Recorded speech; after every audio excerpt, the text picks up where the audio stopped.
के संगी कंचन वरन विराज सुवेशा कानन कुंडल कुंचित केसा। तो डी मीडिया टाइम्स में आपका स्वागत है। आज हम मौजूद हैं वैशाली नगर के हनुमान नगर स्थित सामुदायिक भवन में। दोस्तों, पुरुषोत्तम लाल शर्मा और नर्मदा शर्मा के सानिध्य में पूज्य राजन जी महाराज के श्री मुख श्री राम कथा का आयोजन किया जा रहा है। श्री राम कथा में बड़ी संख्या में लोग प्रभु श्री राम की भक्ति में लीन होकर भगवान राम के भावपूर्ण प्रसंगों का आनंद ले रहे हैं। दोस्तों, इस कलिकाल में प्रभु श्री राम की महिमा सुनना और सुनाना प्रभु राम को पाने का सबसे सरल मार्ग है। राम से बड़ा तो राम का नाम है, इसीलिए प्रभु श्री राम की महिमा सुननी चाहिए और राम का नाम निरंतर जपते रहना चाहिए। तो चलिए दोस्तों, बिना देर किए पूज्य राजन जी महाराज द्वारा कथा का आनंद लेते हैं। लेकिन इससे पहले हमारे चैनल डी मीडिया टाइम्स को सब्सक्राइब जरूर कर लें और वीडियो को लाइक और शेयर करना ना भूलें। जय श्री राम।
सांगरिया एक जगह है राजस्थान में, आप जानते होंगे। सांगरिया धाम में राम कथा गाए।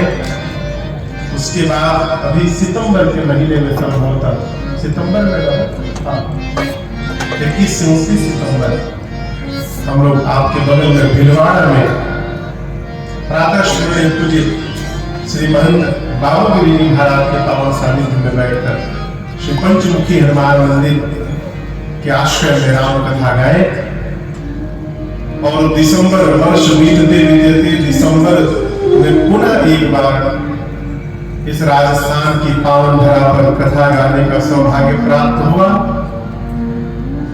इस वर्ष की तीसरी राम कथा और जयपुर की तीसरी राम कथा।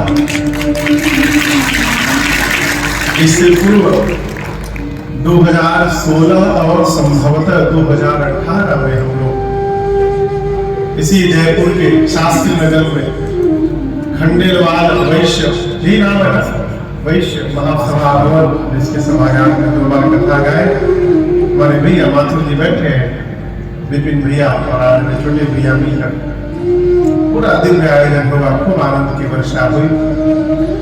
मैं क्यों कह रहा हूं, ये जो कथा की तिथि है 4 दिसंबर से 12 दिसंबर, ये तिथि रायपुर में कथा निश्चित थी और पिछले 1.5 वर्ष से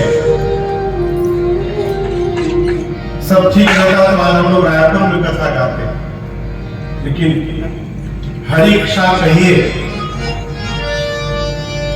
जयपुर में रहने वाले लोगों का सौभाग्य कहिए, अथवा मेरे पर गोविंद देव महाराज की कृपा कहिए, ऐसा कुछ अवसर हुआ, ऐसी कोई रचना बनी कि वो कथा आगे बढ़ गई और जिसके परिणाम से जयपुर में कथा गाने का सौभाग्य प्राप्त हुआ।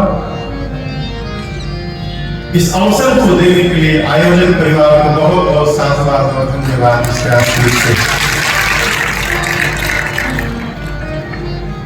आज से लेकर आने वाले 9 दिनों तक हम और आप जिस ग्रंथ के आश्रय में बैठकर भगवान श्री राम के चरित्र को श्रवण करेंगे, उस ग्रंथ का नाम है श्री रामचरितमानस। क्या नाम है? और मेरा ऐसा अनुमान है कि यहाँ जितने लोग बैठे हैं प्रायः सभी लोग इस ग्रंथ से पूर्ववत परिचित होंगे। परिचित है ना? और ऐसे आशा है कि प्रायः सबके घर में मानस जी की एक प्रति होगी। कितने लोग के घर में श्री रामचरित मानस जी है? सभी के घर में। आगे वाला प्रश्न नहीं पूछूंगा, पूछूं कितने लोग पढ़ते हैं रोज? इसमें सब हाथ में उठा रहे हैं। देखिए, धरती में कितने भी बड़े डॉक्टर से मिल लीजिए अपनी बीमारी ठीक कराने के लिए, कितने भी बड़े डॉक्टर से आप भारत के बाहर जाकर मिल लीजिए, प्रिस्क्रिप्शन पर वो दवा लिख दें, आप मेडिकल स्टोर से दवा लेकर घर में आ जाए तो क्या बीमारी चली जाएगी? कहिए, दवा लाने मात्र से क्या बीमारी चली जाएगी? कदापि नहीं जाएगी। बीमारी कब जाएगी? जब समयानुसार उस दवा का हम सेवन करेंगे, दवा को पाएंगे, तब जाकर जीवन में रोग का शमन होगा। उसी प्रकार पूज्यपाद गोस्वामी तुलसीदास जी महाराज ने भवरोग से मुक्ति प्रदान करने हेतु इस श्री रामचरित मानस रूपी औषधि हम लोगों को प्रदान किया है। ये रामचरित मानस औषधि है। हमारे कलकत्ता में डॉक्टर थे, जहां मैं रहता हूँ, बलवंती डॉक्टर, मैंने आपको याद नहीं होता, बाबू जैसे बोलता चंद्र था। तो जब सर्दी जुकाम खांसी कुछ हो जाए तो हम लोग छोटे थे तो दिखाने जाते थे, तो उनकी बात बड़ी अच्छी लगती थी। बड़ी डॉक्टर थे, कोई भी बीमारी हो जाए तो दवा लेते थे, बोलते थे सुबह शाम दोपहर, एक बोलते थे सुबह शाम दोपहर। मैंने कैसे खाना है? सुबह को खाना है, शाम को खाना है, दोपहर मैंने दोपहर में खाना है। तो उनके मुख से शब्द सुनने में बड़ा अच्छा लगता था, सुबह शाम दोपहर, सुबह शाम दोपहर। उसी प्रकार न सब सुबह शाम दोपहर, कम से कम एक बेला भी ये दवाई यदि लेने का आदत बन गया तो शरीर के रोग का तो पता नहीं है, परंतु इतना विश्वास मानिएगा, मन के रोग सारे समाप्त हो जाएंगे, ये गारंटी है। इस ग्रंथ का नाम है श्री रामचरितमानस। पूज्यपाद श्री गोस्वामी तुलसीदास जी महाराज ने इस ग्रंथ की रचना की। कब की? आज से ठीक 450 साल पहले। कितने साल पहले? 450। इस कौन सा संवत्सर चल रहा है? 2081। ये 2081 संवत्सर में हम और आप बैठे हैं। अंग्रेजी का वर्ष 2024 है, परंतु सनातन संस्कृति का वर्ष है 2081। अब पूज्यपाद गोस्वामी तुलसीदास जी महाराज इस संवत में मानस की रचना किए। पूज्यपाद गोस्वामी जी स्वयं बालकांड में कहते हैं, संवत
Jai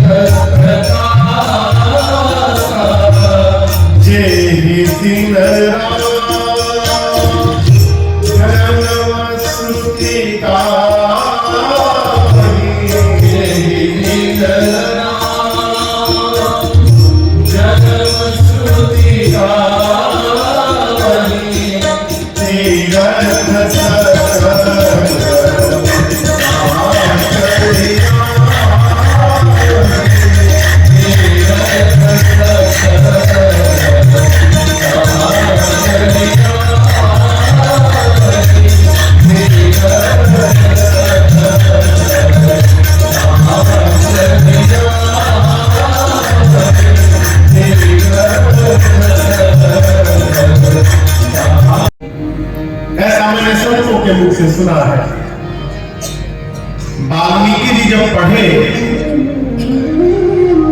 तो सोचे अगर ये कथा आ गई समाज में तो मैंने जो श्रीमद् वाल्मीकि रामायण लिखा है उसको पूछेगा कौन? हनुमान जी तो देखा देखी लिखे, आकर देखे। तो वाल्मीकि जी बोले ठीक है हनुमान जी मैं लिखूंगा, लेकिन मेरी एक शर्त है, मैं जो बोलूंगा आप करेंगे? हनुमान जी बोले सब करेंगे। वाल्मीकि जी भूमिका लिखे और उसके बाद बोले सारे पत्थरों को ले जाकर समुद्र में डाल दीजिए। हनुमान जी वचनबद्ध थे, ले जाकर समुद्र में डाल दिए। उदास मन से राम जी के शरण में जाकर पूरी बात बताए। तब राम जी बोले घबराइए मत हनुमान जी, यही वाल्मीकि ऋषि कलयुग में गोस्वामी तुलसीदास जी के रूप में अवतार लेंगे और आपकी जिस कथा को इन्होंने समुद्र में डलवाया है उसी कथा को तुलसीदास जी पुनः लिखेंगे और आगे चलकर उसको पूरा समाज उस कथा का गायन करेगा, जिसका परिणाम हम और आप जयपुर में बैठकर गा रहे हैं। और मानस जी की सहजता का दर्शन करिए। मानस जी कितने सहज हैं। हंसी तो सब आती है नहीं, एक व्यक्ति से मैं पूछा मानस जी पढ़ते हैं? बोले महाराज संस्कृत में पढ़े नहीं पाता। अब कहा बोले कभी जीवन में खोल के देखे ही नहीं है वो कि मानस जी को गोस्वामी जी ने संस्कृत में लिखा है कि गांव की भाषा में लिखा है? मानस जी की सहजता का दर्शन करिए। हम दावे के साथ कह सकते हैं कि धरती पर ऐसा कोई जीव नहीं होगा जिसको मानस जी की कम से कम 1-2 चौपाई याद न हो। सनातनी ऐसा कोई नहीं पूरे धरती पर, केवल भारत नहीं, कहीं भी रहता हो भारत के बाहर, एक चौपाई तो याद होगी। कुछ में अंगूठा लगाने वाला है उसको भी एक चौपाई याद होगी, 1 से 2 चौपाई कम से कम, अधिक कितना भी हो सकता है। आपसे पूछे वाल्मीकि रामायण का श्लोक सुनाइए, शायद कोई सुना पावे। है कितने लोगों को याद है वाल्मीकि रामायण का एक श्लोक कम से कम? आप उठाइए। मैया को याद है एक श्लोक, कम से कम याद होगा। एक श्लोक तो हमको भी याद है। शिव पुराण के श्लोक कितने लोगों को याद है? कोई हाथ नहीं उठा रहा, हमको भी नहीं याद है। गीता जी का श्लोक कितने लोगों को याद है? उठा, हमको भी वो श्लोक याद है। श्री रामचरितमानस की एक चौपाई कितने लोगों को याद है? एक चौपाई। और जो नहीं उठाया उनको नहीं याद है का? उनको भी याद है। क्या महाराज? ए जीवन का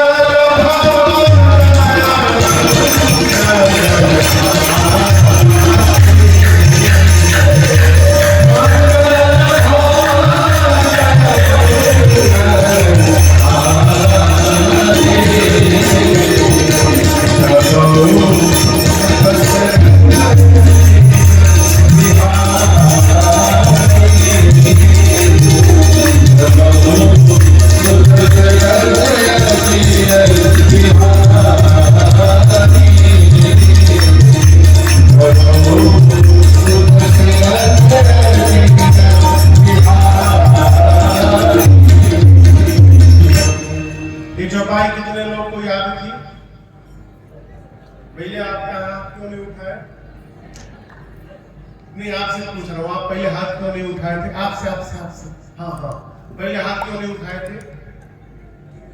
महाराज पता ही नहीं था कि श्री राम जी मानस की चौपाई है। अच्छा आप बताओ दोहा कितने लोगों को याद है? दोहा, एक दोहा कम से कम आपको नहीं याद है? दोहा छोट लड़कों को याद है, जो छोटा बच्चा है ना उसको भी याद होगा ही दोहा। क्या महाराज? श्री गुरु चरण सरोज रज निज मन मुकुर सुधार बरनौ रघुवर बिमल जो दायक फलचार। ये कितने लोगों को याद था? ये अयोध्या कांड का प्रथम दोहा है। महाराज हम तो हनुमान चालीसा में पढ़े इसको। यहां से उठा के वहां रखा गया है। अच्छा छोड़ो, छंद कितने लोगों को याद है? एक छंद आपको राजेश भैया, एक छंद नहीं याद है? भय प्रकट कृपा दीन दया कौशल्या हितकारी हर्षित महतारी महतारी सद्गुरु रूप तिहारी दोसन अभियावा करन श्यामा विजयायुध मुक्ताई भूषण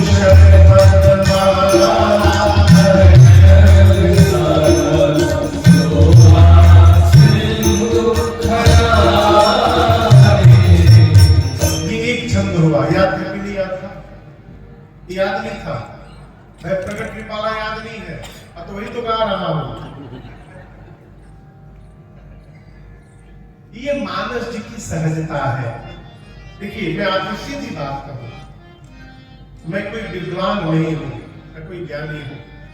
तो गोस्वामी जी ने हम जैसे मूर्खों के लिए श्री रामचरितमानस जी को अवधी भाषा में लिख दिया है।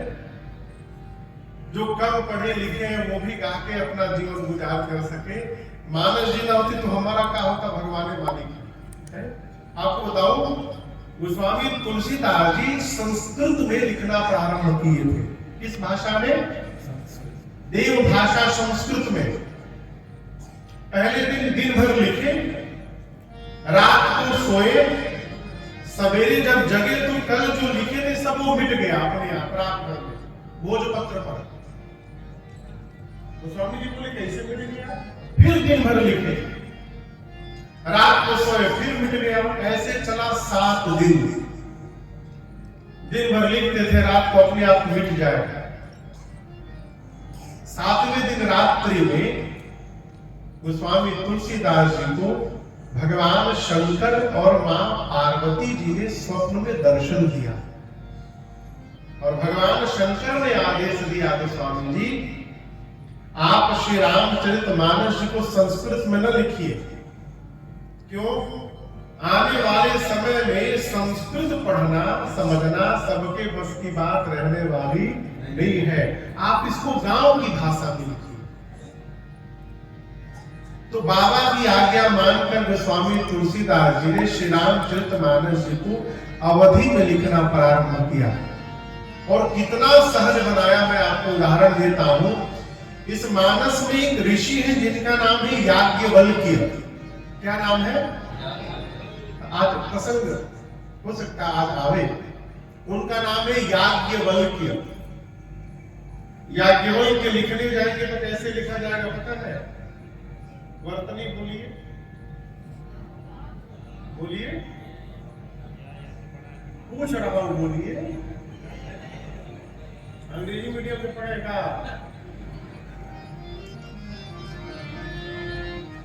कैसे लिखा जाएगा? बोलिए।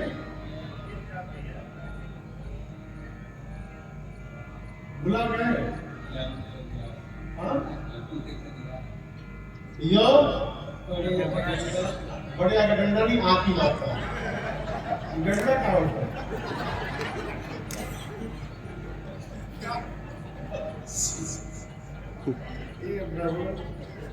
अब बबुली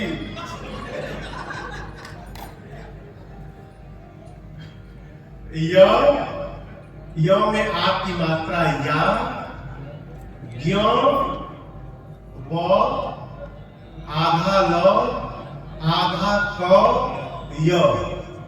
ये शुद्ध वर्तनी है। याज्ञवल्क्य।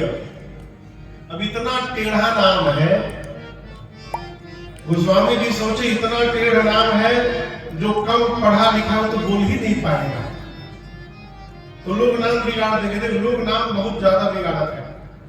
अब विशेष करके हमारे पूर्वांचल में, हमारे गांव में एक बिटिया थी, उसका नाम था ऐश्वर्या। ऐश्वर्या लेकिन गांव का कोई आदमी उसको ऐश्वर्या नहीं बुलाता। पूरा गांव ऐश्वर्या ऐश्वर्या।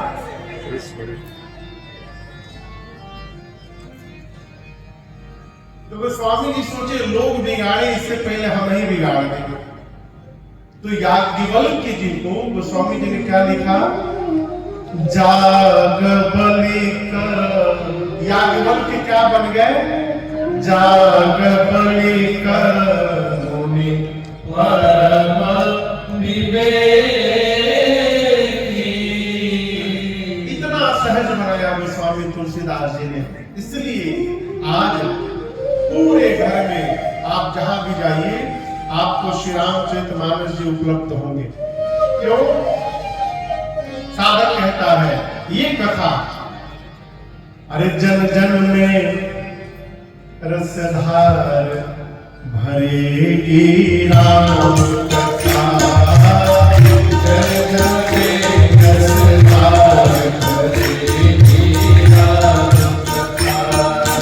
जन जन में रसधार भरेगी राम कथा। जन जन में रसधार भरेगी राम कथा।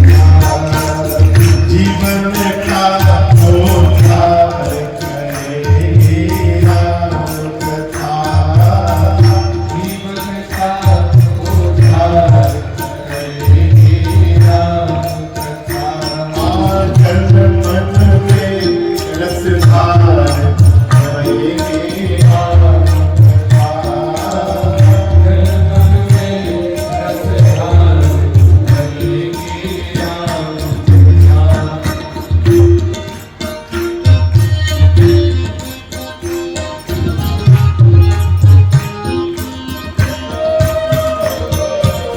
राम लखन प्रिय भरत शत्रुघ्न संग जानकी कंचन नंदन। राम लखन प्रिय भरत शत्रुघ्न संग जानकी कंचन नंदन। राम लखन प्रिय भरत शत्रुघ्न संग जानकी अंजनी नंदन। राम लखन प्रिय भरत शत्रुघ्न संग जानकी अंजनी नंदन।